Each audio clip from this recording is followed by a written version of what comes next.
Le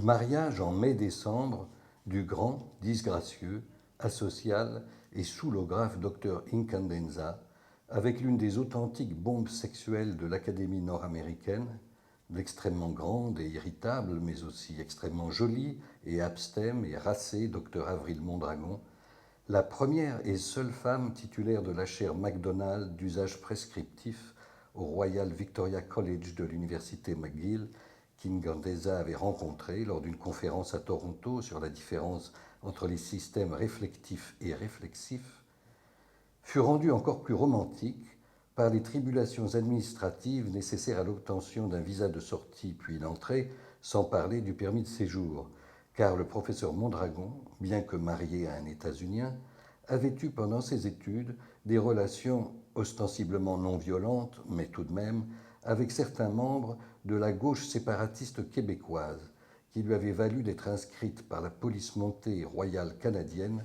sur la liste des personnes à surveiller attentivement.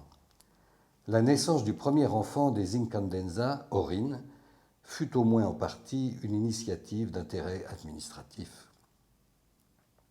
On sait que durant les 5 dernières années de sa vie, le Dr. James O. Incandenza liquida ses avoirs et brevets, céda le contrôle de presque toutes les activités d'Enfield Tennis Academy au demi-frère de sa femme, un ancien ingénieur très récemment embauché par l'administration des sports amateurs de la faculté provinciale de Throppinghamshire, New Brunswick, Canada, et consacra ses heures de lucidité presque exclusivement à la production de documentaires, de films d'art techniquement abscons et de cartouches dramatiques sournoisement obscures et obsessionnelles, laissant derrière lui un nombre substantiel, vu l'âge tardif auquel sa créativité s'était épanouie, de films et de cartouches d'achevés, dont certains ont obtenu une petite audience académique pour leur prouesse technique et un pathos d'une abstraction à la fois surréaliste et mélodramatiquement agissante sur le système nerveux central.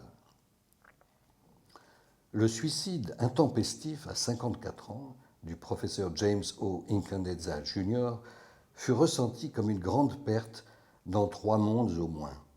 Le président Jay Gentle, ex-canadien, au nom de l'ONR, de l'USDD et de la CEA post-annulaire de l'ONAN, le décora à titre posthume et envoya ses condoléances par un courrier électronique ARPANET top secret. L'enterrement d'Incandenza dans le comté québécois de Lilley fut retardé 2 fois par des cycles d'hyperfloraison annulaire. Les presses universitaires de Cornell annoncèrent un projet de monographie honorifique. Certains jeunes cinéastes en vue, dits d'après-garde et anticonfluentiels, utilisèrent dans leur réalisation de l'année de la mini-savonnette Dove quelques mouvements visuels obliques à base d'éclairage en clair-obscur et d'effets optiques caractéristiques du style d'Incandenza, en guise d'hommage élégiaque très pointu qu'aucun spectateur ne remarqua. Un entretien avec Incandenza fut inclus post-mortem dans un livre sur la genèse de l'annuloformation.